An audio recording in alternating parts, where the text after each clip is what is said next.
এখন আশা করি আপনারা এগুলা খান না, সুদ ঘুষ খান না। যারাই খাবে আপনারা তাদেরকে নিষেধ করবেন, এই জন্য আজকে আমরা আলোচনা করা। বুঝতে পারছেন কথা? আশা রাখি আপনারা কেউ সুদ ঘুষ খান না, কিন্তু সামনেতে যারাই খাবে তাদেরকে এই কোরআনের বাণীটা পৌঁছে দিবেন, এই জন্য আজকে এই বিষয় নিয়ে আলোচনা করা। বুঝতে পারছেন? তাহলে আজকে যে সূরা থেকে আলোচনা করবে সূরার নাম বাকরা। সূরার নাম কি? বাকরা। আর আয়াত নাম্বার হলো 275 নাম্বার থেকে 281 নাম্বার পর্যন্ত কথাবার্তা হবে, মানে 6 আয়াত নিয়ে কথাবার্তা হবে। এবং ঘুষ সুদ খালে কি কি শাস্তি হতে পারে তা এই বিষয় নিয়ে আলোচনা করব। 1 নাম্বার প্রথম যে শাস্তি, সে শাস্তি কোরআন শরীফে তুলে ধরছেন। রব্বুল আলামিন বলেন, আল্লাযীনা ইয়াকুলুনার রিবা লা ইয়াকুমুনা ইল্লা কামা ইয়াকুমুল্লাযী ইয়াতাখাব্বাতুহুশ শাইতানু মিনাল মাস। আল্লাযীনা ইয়াকুলুনার রিবা, যারা এই রিবা খাবে মানে ঘুষ সুদ খাবে, লা ইয়াকুমুনা, তারাই দাঁড়াবে না, ইল্লা, তবে, কামা ইয়াকুমুল্লাযী, কাল কিয়ামতের ময়দানে দাঁড়াবে, কামা ইয়াতাখাব্বাতুহুশ শাইতানু মিনাল মাস, শয়তান মানুষকে দুনিয়াতে যেমন স্পর্শ করলে, ধোঁকা দিলে সে পাগল হয়ে যায়, কাল কিয়ামতের ময়দানে যারা ঘুষ সুদ খাবে, এই ঘুষ সুদ খানেওয়ালা কিয়ামতের ময়দানে পাগল হয়ে দাঁড়াবে। নাউজুবিল্লাহ। তাহলে একে আয়াতের থেকে 1 নাম্বার বুঝতে পারলাম, কাল কিয়ামতের ময়দানে যারা ঘুষ আর সুদ খাবে তাদের 1 নাম্বার শাস্তি কি বলেন? পাগল হয়ে উঠবে। দুনিয়াতে যত মানুষ আছে আমরা কি পাগলকে সময় দেই? কথা বলেন। আমরা কিন্তু পাগল মানুষকে সময় দেই না। আমরা একটা ভালো মানুষের সাথে কথাবার্তা বললে, কথার কথা চেয়ারম্যান মেম্বার সাথে, তার সাথে পাগলের সাথে কথাবার্তা বলে যাই দেখে সেও বলে যে পাগলের সাথে কথাবার্তা বলে, আর যে ব্যক্তি কথা বলে সেও নিজেকে ছোট মনে করে, ঠিক না? তাহলে একটু চিন্তা করে দেখেন, কাল কিয়ামতের ময়দানে আমাদের এমন একটা পজিশন হবে, এমন একটা অবস্থা হবে, এই অবস্থায় বাবা মাকে তো আমরা চিনবো না, ভাই বন্ধুদেরকে তো চিনবো না, আর ঘুষ সুদখোর তো দূরে থাকলো, ঠিক কিনা? এই সুদ আর ঘুষ খানেওয়ালা কাল কিয়ামতের ময়দানে পাগল অবস্থায় উঠবে, পাগল হয়ে যাবে। এজন্য যারা এই ঘুষ আর সুদের ভিতর লেনদেন আছে, দয়া অনুগ্রহ করে আপনারা এই কাজটা করবেন না। আমরা পরে আয়াতের ভিতর আল্লাহ তাআলা বলেন, যালিকা বিআন্নাহুম ক্বালু ইন্নামাল বাইউ মিসলুর রিবা,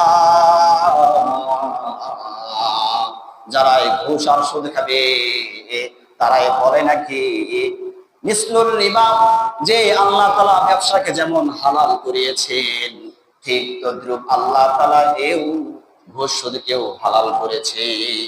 তারা এটা বলে ঘুষ আর সুদ খায়, ঠিক কিনা? যারা এই বলে যে আল্লাহ তাআলা ব্যবসাকে যেমন হালাল করেছেন ঠিক তদ্রূপ এই ঘুষ সুদকেও হালাল করেছেন, যারা এটা বলবে তারা কাল কিয়ামতের ময়দানে পাগল অবস্থায় উঠবে। আল্লাহ তাআলা জবাবে বলতেছেন, ওয়া আহাল্লাল্লাহুল বাই'a ওয়া হাররামার রিবা,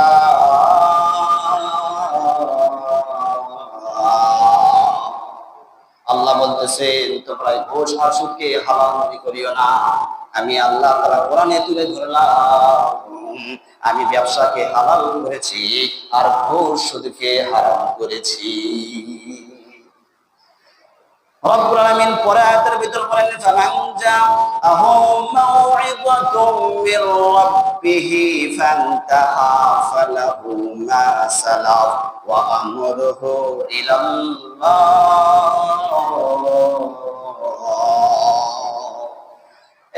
শোনো, রবের পক্ষ থেকে তোমাদের নিকটে এসেছে ওয়াজ নসিহত, তোমরা হালালকে হালাল মনে করো আর হারামকে হারাম মনে করো।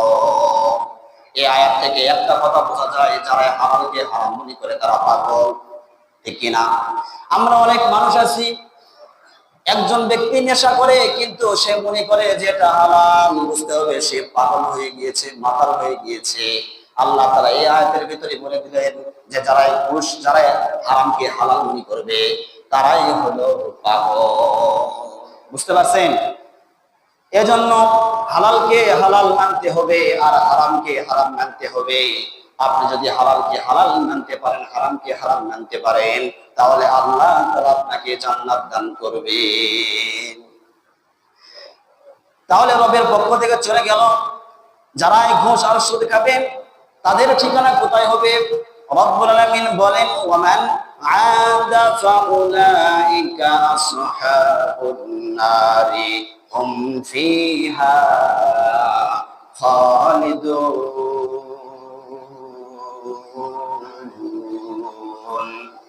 রব্বুল আলামিন বলেন, যারা এই সুদ ঘুষ খাবে আর তারা যদি তওবা না করে দুনিয়া থেকে বিদায় নিয়ে আসে, তাদের ঠিকানা জাহান্নামে।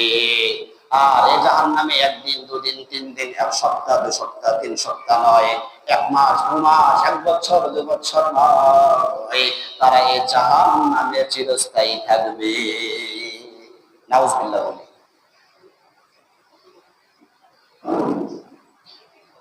ইয়ামহাকুল্লাহুর রিবা ওয়া ইরবিস সাদাকাত। আল্লাহ তাআলা বলতেছেন, হে বান্দা শোনো, আমি সুদ আর ঘুষকে ধ্বংস করে দেই। আমি সুদ আর ঘুষকে কি করে দেই? ধ্বংস করে দেই।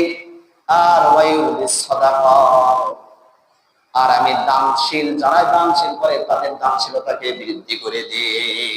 সুবহানাল্লাহ। ইয়ামহাকুল্লাহুর রিবা, দ্বারা সুদ ঘুষ আর সুদ কিন্তু হারাম। ঠিক তদ্রুপ প্রতিটা কাজে হারামের ভিতর আল্লাহ ধ্বংস করে দেয়। আর 1 টাকা হোক আর 2 টাকা হোক, যেটা দান করে এই দান সদকাকে আল্লাহ তাআলা বৃদ্ধি করে দেয়। প্রশ্ন হতে পারে কিভাবে বৃদ্ধি করে? প্রশ্ন হতে পারে কিনা, সে উত্তরও আছে। কাল কিয়ামতের ময়দানে যখন আপনাদের হাতে আমলনামা দেওয়া হবে যে তোমার এটা নামাজের সওয়াব, তোমার এটা দানের সওয়াব, এটা কুরবানির সওয়াব, এটা যাকাতের সওয়াব, এটা রোজার সওয়াব, এরকম ভাবে যখন আপনাকে দেওয়া হবে, দানের সওয়াবের কাছে গিয়ে দেখবেন, হায় রে, আমার মতো কৃপণ তো কেউ ছিল না, আমি তো কোনোদিন দান করি নাই, অথচ দানের সওয়াবের ঠিক দেখা যাচ্ছে। আল্লাহ তাআলাকে ওই বান্দা বলবে, আল্লাহ, আমার অবস্থা তো আপনি নয়, শুধু আপনি নয়, গ্রামের মানুষও জানে যে আমি কৃপণ ছিলাম। ও আল্লাহ, আমি তো কোনোদিন দান করি নাই। আয় আল্লাহ, আমার এত টাকার দান সদকা আমি কোনোদিন করি না, এত সওয়াব দানের কিভাবে হলো? আল্লাহ তাআলা বলবেন, বান্দা শোনো শোনো, পীরব বাজারে শিয়ালি হাটে একদিন তোমার কাছে একটা মুসাফির আসছিল। সে মুসাফিরকে তুমি 10 টাকা না 20 টাকা না 1 টাকা দিয়েছিলে। কয় টাকা? 1 টাকা দিয়েছিলে। এই 1 টাকাকে আমি লালন পালন করেছি।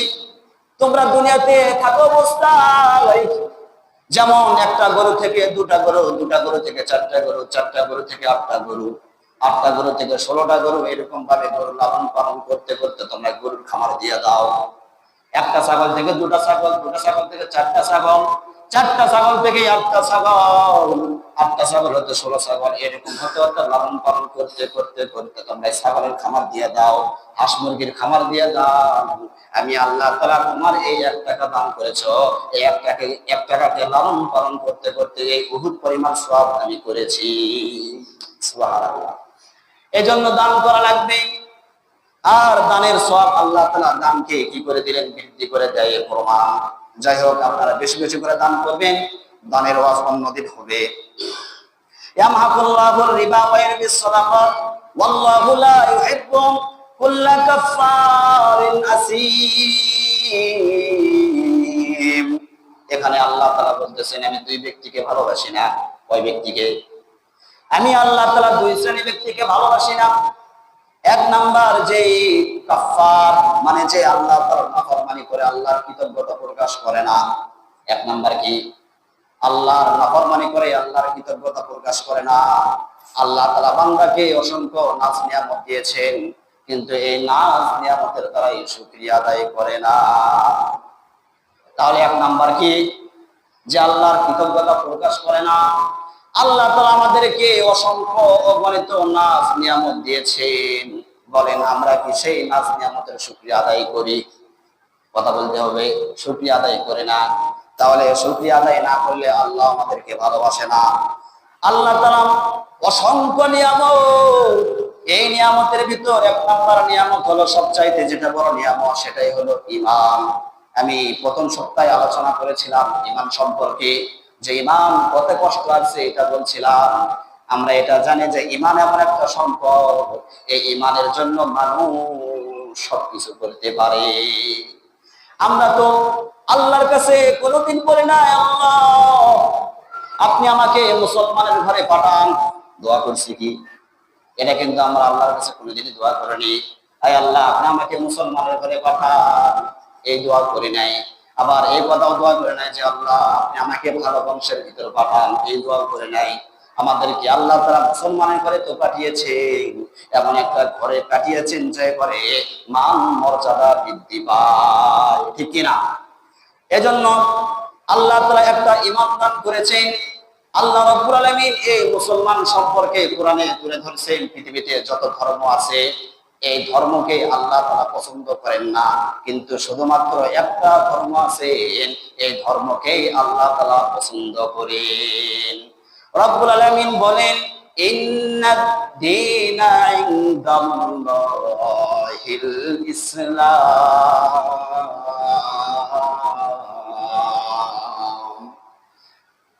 আল্লাহ তাআলা বলতেছেন ইন্নাদ দীন, নিশ্চয় দিন, ইনদাল্লাহ আমার নিকটে পছন্দনীয় ধর্ম হলো ইসলাম।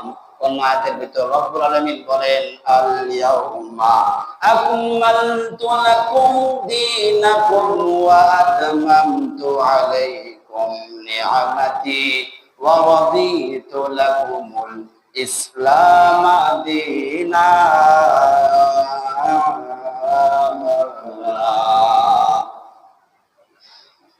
আল্লাহ তাআলা এখানে বলতেছেন আল ইয়াউমা আকমালতু লাকুম দীনাকুম, তোমাদের জন্য আমি দিনটা পরিপূর্ণ করে দিয়ে দিলাম। ওয়া আতমামতু আলাইকুম নি'মাতি, আমি আল্লাহ তাআলা অসংখ্য নিয়ামত দিয়েছি, এই নিয়ামতকে পরিপূর্ণ করে দিয়ে দিলাম। ওয়া রাদিতু, এবং আমি আল্লাহ তাআলা সন্তুষ্ট, লাকুমুল ইসলাম দীনা, তোমাদের যে ধর্ম আছে এই ধর্মের প্রতি আমি সন্তুষ্ট। সুবহানাল্লাহ। এজন্য আল্লাহ তাআলা আমাদেরকে ইসলাম ধর্ম দিয়েছেন, মুসলমান ঘরে পাঠিয়েছেন, কিন্তু কোনদিন আমরা আল্লাহর কাছে চাই নাই। বোঝা গেল আল্লাহ তাআলা আমাদেরকে বেশি বেশি করে ভালোবাসে। সুবহানাল্লাহ। এজন্য বাজান আল্লাহ তাআলা আমাদেরকে ঈমান নামে দৌলত দিয়েছেন। এই ঈমান নামের দৌলত যে দিয়েছেন, এই নিয়ামতের শুকরিয়া আদায় আপনি কিভাবে করবেন? এই নিয়ামতের শুকরিয়া আদায় করা লাগবে কোরআন দিয়ে, নামাজ দিয়ে, ঠিক কিনা? আমাদেরকে 5 ওয়াক্ত নামাজ পড়তে হবে, কোরআন তেলাওয়াত করতে হবে, জিকির আজকার করা লাগবে, অহংকার করা যাবে না, গীবত গাওয়া যাবে না, হিংসা করা যাবে না, মানুষের সবসময় ভালোভাবে দেখতে হবে, খারাপ নজরে দেখা যাবে না। আপনি যদি এগুলো মানতে পারেন তাহলে ঈমানের শুকরিয়া আদায় হয়ে যাবে। সুবহানাল্লাহ। এরপরে 1 নাম্বার গেল যে অকৃতজ্ঞতা প্রকাশ করেন।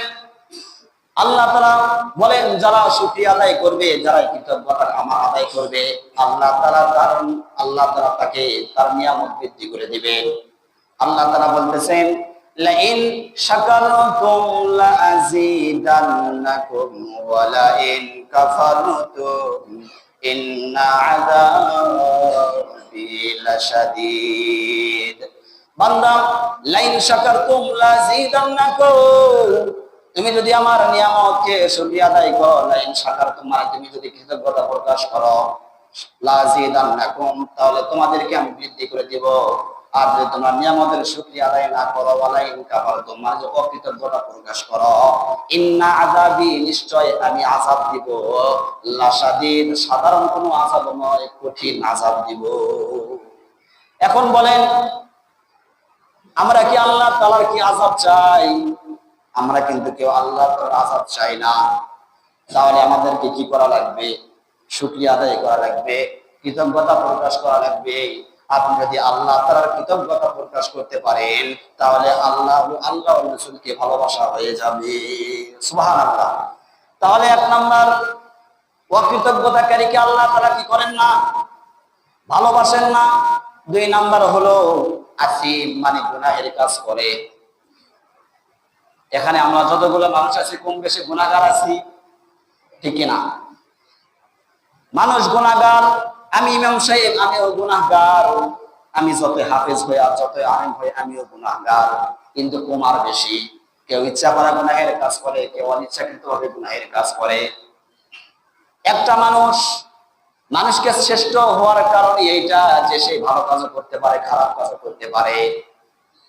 ফেরেশতারা ভালো কাজ করতে পারে, খারাপ কাজ করতে পারে না, কিন্তু তারা সর্বশ্রেষ্ঠ মাখলুক নয়। শয়তান ভালো কাজ করতে পারে না, খারাপ কাজ করে, এজন্য হচ্ছে সর্বশ্রেষ্ঠ মাখলুক নয়। কিন্তু বান্দা, আল্লাহর বান্দা যারা আছেন, এরা ভালো কাজও করতে পারে, খারাপ কাজ করতে পারে। বান্দা, তুমি খারাপ কাজ করেছো, ইচ্ছা করে অনিচ্ছাকৃত ভাবে করো, আর যেটা ভাবে করো, তুমি যদি আমার কাছে 2 রাকাত নামাজ পড়ে ক্ষমা চাও, আমি আল্লাহ তাআলা ওই পূর্বের গুনাহ মাফ করে দিয়ে দিব। তাহলে আসিম মানে গুনাহ। আমরা ইচ্ছাকৃত হোক আর অনিচ্ছাকৃত ভাবে হোক গুনাহের কাজ করি, কিন্তু ইচ্ছাকৃত ভাবে আমাদের গুনাহের কাজ করা যাবে না। করা যাবে? ইচ্ছাকৃত ভাবে গুনাহের কাজ করা যাবে না। যে ইমাম সুদ খায়, যে মুয়াজ্জিন ঘুষ সুদ খায়, সেই ইমামকে নেওয়া যাবে না। যেই মানুষ নাটক, সিনেমা, গান দেখে সেই ইচ্ছাকৃত গুনাহের কাজ করে, এজন্য নাটক, সিনেমা, গান, কৌতুক যেটাই হোক না কেন, আপনারা তো বুঝেন কোনটা গুনাহের কাজ আর কোনটা গুনাহের কাজ না, এটা তো বুঝেন। যেটা ইচ্ছাকৃত ভাবে গুনাহের কাজ হয়ে যাবে, গুনাহের কাজটা করা যাবে না। অনিচ্ছাকৃত ভাবে যদি গুনাহের কাজ হয়, আল্লাহ তাআলা সেটাও তুলে ধরেছেন। আল্লাহ তাআলা বলেন, ইল্লা মান যালামা সুম্মা বাদালা হুসনাম বাদা সুইন ফা ইন্নী গফুরুর রহিম। ইল্লা, তবে মান যুলিমা, তোমরা জুলুম করেছো, সুম্মা বাদালা হুসনাম বাদা সু, তোমরা ওই জুলুম মানে গুনাহের কাজ করে নেন। তোমরা যে গুনাহের কাজ করেছো, এই গুনাহের পরিবর্তে বদল মানে পরিবর্তন। ইল্লা মান যালামা সুম্মা বাদালা হুসনাম, হুসন মানে সুন্দর, ভালো। তোমরা ভালো কাজ করো, হুসনাম বাদা সুইন ফা ইন্নী গফুরুর রহিম। তোমরা ভালো কাজ, তোমরা যদি খারাপ কাজ করে থাকো, এই পরিবর্তে তোমরাই আমার কাছে ওই খারাপ কাজ করার পরে তোমরা 2 রাকাত নামাজ পড়ো। 2 রাকাত নামাজ পড়ার পর আমার কাছে যদি তোমরা ক্ষমা চাও, আমি আল্লাহ তাআলা সকল পূর্বের গুনাহ মাফ করে দিয়ে দিব। ও বান্দা, শোনো শোনো, আমি যে জান্নাতটা বানাইছি, এই জান্নাতটা কোনো প্রাণীর জন্য বানাই নাই, এই জান্নাতটা কোনো গরু ছাগলের জন্য বানাই নাই। আমি এই জান্নাত ফেরেশতার জন্য বানাই নাই, এই জান্নাতটা আমি শয়তানের জন্য বানাই নাই। হে বান্দা, তোমরা যদি 40 বছর, 70 বছর আর 80 বছরের গুনাহ নিয়ে একবার যদি 2 রাকাত নামাজ পড়ে আমার কাছে ক্ষমা চাইতে পারো, আমি আল্লাহ তাআলা সঙ্গে সঙ্গে ক্ষমা করে দিয়ে দিব। কারণ বান্দাদেরকে আল্লাহ তাআলা জান্নাতে দান করবে, আর বান্দাকে সৃষ্টি করার কারণে জান্নাত। ঠিক আছে? এজন্য আমরা আল্লাহর কাছে তওবা করব যদি গুনাহের কাজ করে থাকি। তাহলে আসেন, ইন্নাল্লাযীনা আমানু ওয়া আমিলুস সালিহাতি ওয়া আকামুস সালাতা ওয়া আতুজ যাকাতা লাহুম আজরুহুম ইনদা রাব্বিহিম ওয়া লা খাউফুন আলাইহিম ওয়া লা হুম ইয়াহজানুন।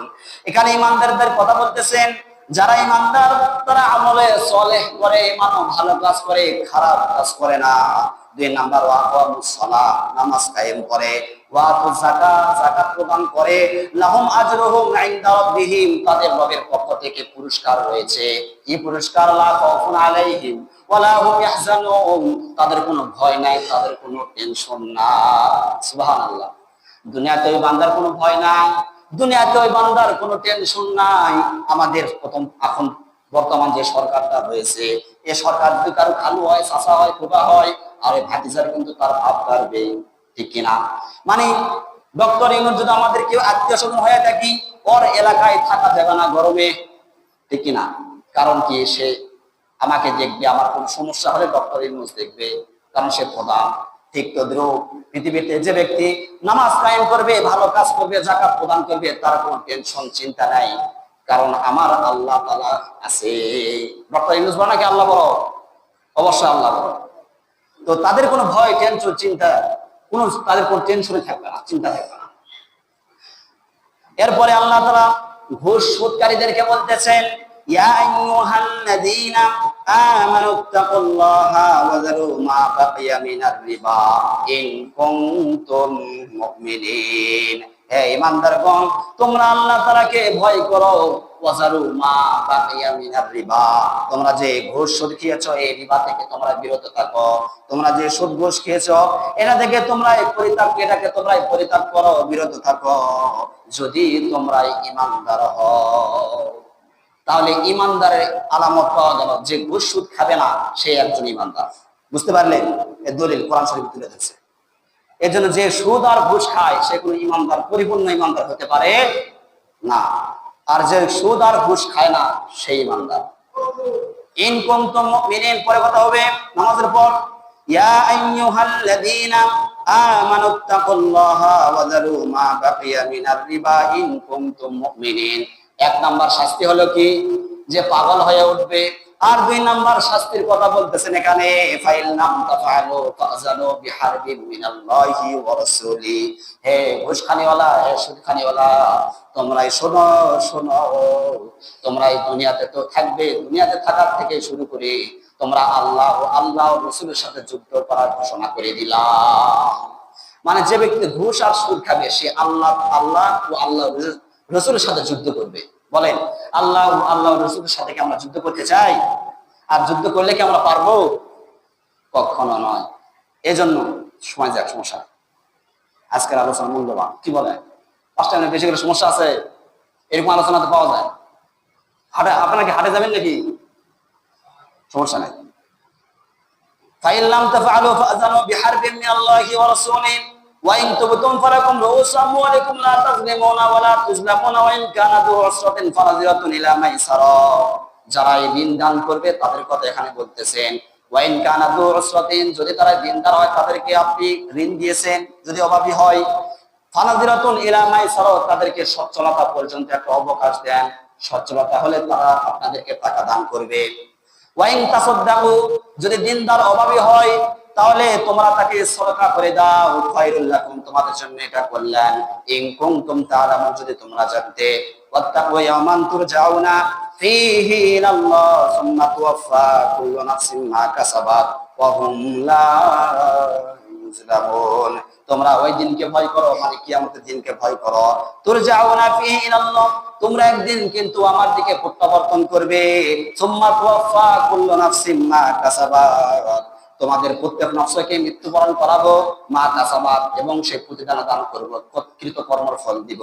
ওয়া হুম লা ইউযলামুন, এখানে কোনো জুলুম করা হবে না। তাহলে এক নজরে আমরা আসি যে সুদ ঘুষ খাইলে কি কি শাস্তি হতে পারে। এক নাম্বার হলো 4 শ্রেণী ব্যক্তি।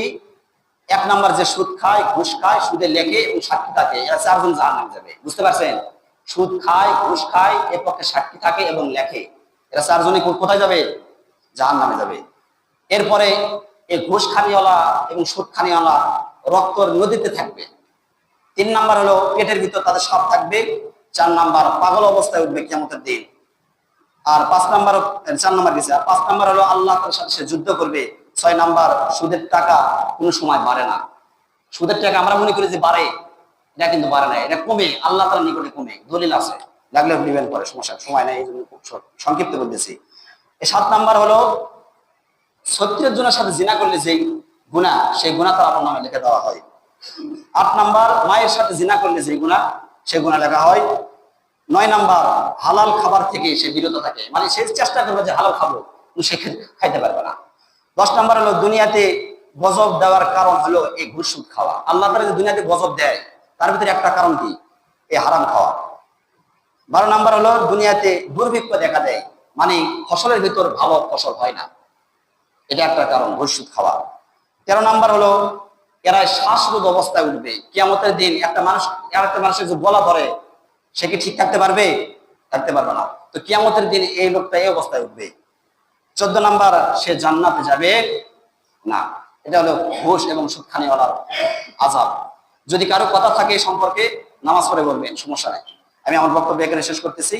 ওয়া আখিরু দাওয়ানা আলহামদুলিল্লাহি রাব্বিল আলামিন। যারা নামাজ পড়েন নামাজ পড়ে নেন।